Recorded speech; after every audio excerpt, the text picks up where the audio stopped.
What is going on, guys? I want to come holler at you guys about the position I just interviewed for at Panera Bread. This position was the catering lead position. If you look on their website, when you apply for the jobs, it says up to $20 an hour. So I was like, all right, bet. And it's a catering lead position. It says it includes tips, flexible schedule. You can have part-time or full-time. I was communicating with the director of Panera Bread for my regional area in PA. She said she could work with me. I sent her my resume. We're emailing back and forth. She got me an interview. I was like, bet, I'm in there.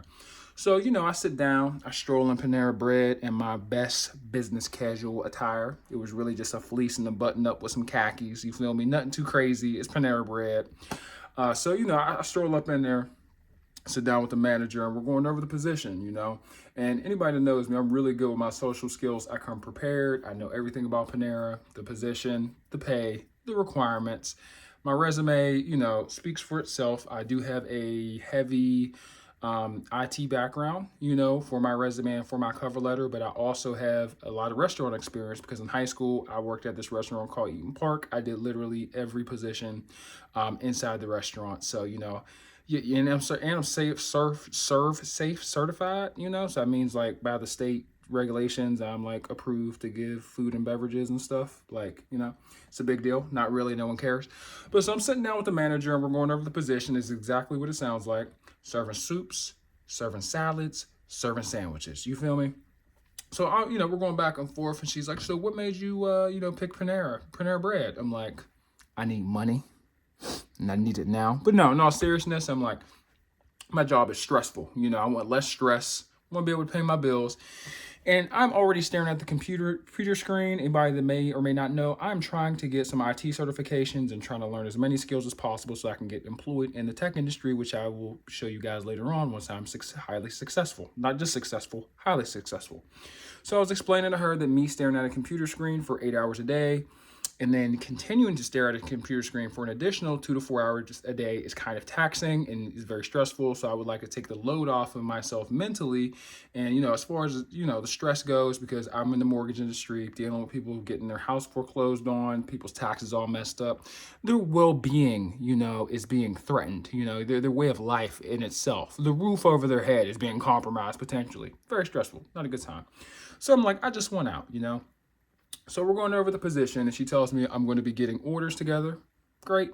She says there's some cold calling. I was like, oh, okay. I seen that on the Indeed job board and the job description. I could cold call, I'm good on the phone. Like, hey, y'all hungry? What y'all need? Here's some brochures. My name's Emmanuel. Let me know if you need anything, holla at me. I could do that, right? And then, we start to get to the middle of the interview, it gets a little juicy. We're starting to get a little warmed up. We're starting to get to the good questions.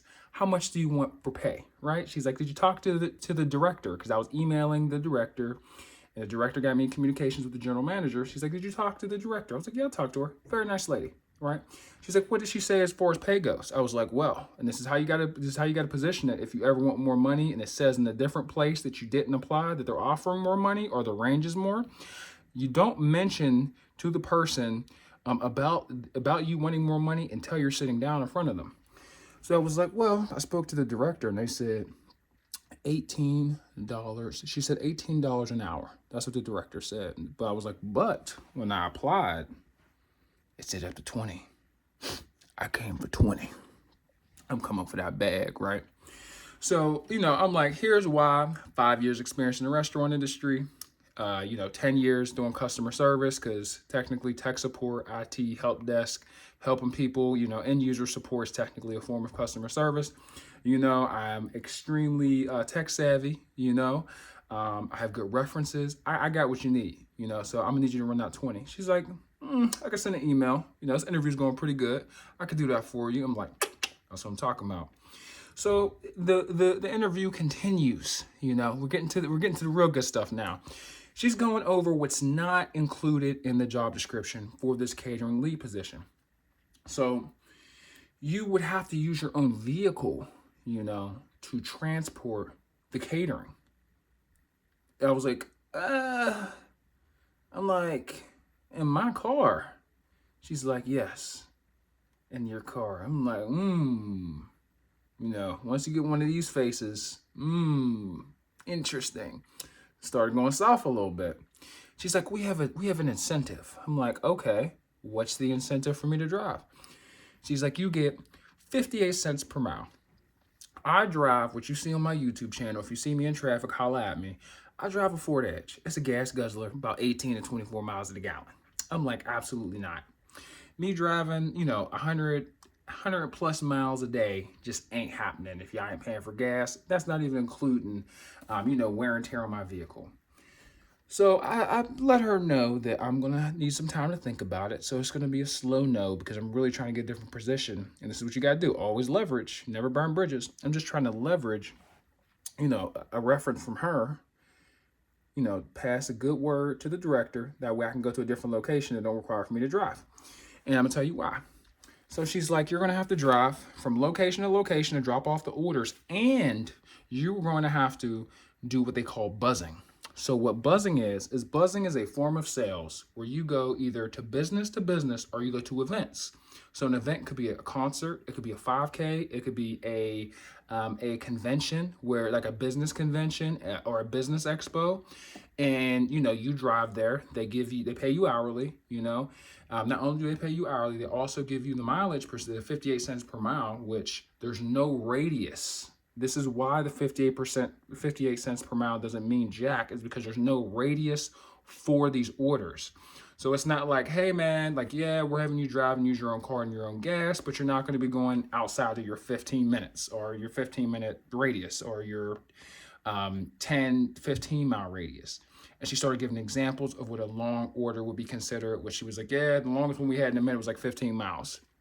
That's like 30 miles, Not happening in my vehicle, just not. Too much time, tip probably ain't worth it. And tipping, in all honesty, is going downhill in the restaurant industry, in all industries, to be honest with you. Inflation's going up. People really ain't trying to tip all like that. And, she was trying to sell me on the tips being plentiful because they would come from companies or from business accounts, because a lot of times when people get catering, it's for a business event, for a personal event like a wedding, family reunion, etc. But at the end of the day, tipping is optional, right? And she's like, oh yeah, it's a bonus. I was like, yeah, I need guaranteed. I'm trying to get that guaranteed money, And it's something, and at first, when I was in the interview, I was like it was like 50-50, because I'm like, 58 cents a mile ain't too bad. Started doing the math, that's like $58. It costs $60 to fill up my tank. We haven't even gotten to the wear and tear yet. Or the cost associated with me doing buzzing, which is pretty much me going to businesses, me going to buildings, me going to events, concerts, etc., to sell Panera services. And then, in the interview, and she's a nice lady. I think Panera Bread has great opportunities, $20 an hour for a restaurant is pretty decent, I'm a man that has a particular set of skills, I need to be compensated accordingly. But yeah, another thing that I really kind of didn't dig is that she was kind of positioning it as if I would be an entrepreneur because it was so sales heavy. So she's like, yeah, it's kind of like owning your own business, because you're going to be doing cold calls, you're going to be doing sales, and, your performance and your pay is highly based off of your performance. And I'm like, yeah, in my mind, I'm like, it is kind of like operating a business, except, I can't just give myself raises when I feel like, take days off, work longer, and I can't just slap my name on the front of my shirt just because I feel. So it's like, I just hate when companies try to position it as if, especially in sales positions or performance-based pay based off of performance, positions where pay is based off performance. I hate when they try to position it as if it's their own business. And it's a popular tactic businesses like to use. That way they motivate and encourage the potential applicant or the potential employee to really push themselves. And a lot of times it results in burnout in the early stages of their career within the company. And it creates high turnover, which is why it's not an effective way of training or of encouragement. But yeah, man, I did some thinking. I was like, nah, this ain't for me, like I don't know if they'll give me the 20. I feel like they will, because I ain't gonna lie to you. I hit that interview out the park, It's just the wear and tear on the vehicle. Traveling is an issue. And also, like, what happens if you wreck your car and you, like, I just got a new vehicle. I have a 2018 Ford Edge. If I wreck my car, if I get a refurbished title, or if it's unrefurbished, the value of my car is going to decline greatly, and my vehicle isn't paid off. So that's like you're paying on a decreased asset that was already decreasing.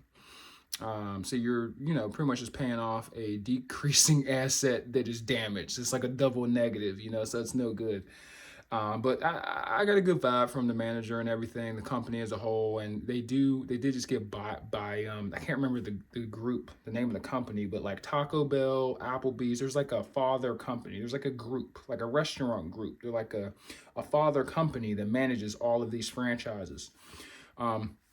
Yeah, it was really interesting. Like if I was in college, I would go for it, and if I had like a Prius, a Tesla, a vehicle that was both reliable and very fuel efficient, I would jump on it in a heartbeat. But because I have a Ford Edge, a new Ford Edge, which I am unsure how that's going to perform with high mileage, especially in the snow, and I'm not trying to damage my baby, it just ain't happening. But that's my experience is interviewing for the catering lead. I did get offered the position. I'm going to politely decline and see if I can get an hourly wage that doesn't require me to use my own vehicle, because that's just not what I'm about. But yeah, it's kind of like the deal breaker. Everything went great except for me using my own vehicle. And I came prepared, guys. It was just a job interview. Job interviews could be difficult, could be nerve-wracking. I feel like people should practice. Come prepared, come dressed, come on time. And as long as you come on time, come dressed, and come prepared, that's half the battle. The rest is just talking to people. This is my experience, interviewing for the catering lead position at Panera Bread. They have multiple locations in my area, so I'm not discouraged. I'm going to give the company another shot. This is just, my take. They did not include the driving portion of it, or at least emphasize it inside the job board, on the job posting. I found this position on Indeed.com. I applied. They made me use some weird job board from Indeed. Like I clicked on Indeed to apply, and they then sent me to another job board called Landed, and it pretty much is like is their own job board within the restaurant group, because I was wondering why I was seeing like weird jobs like Applebee's and Taco Bell. And it's because that's what they use specifically for their restaurant chains or for their different franchises, which I think it's only a handful of them. But yeah, let me know what you guys think in the comment below. Please like the video. Does anybody out there work for Panera Bread? Have you ever applied for or interviewed for a position within Panera Bread?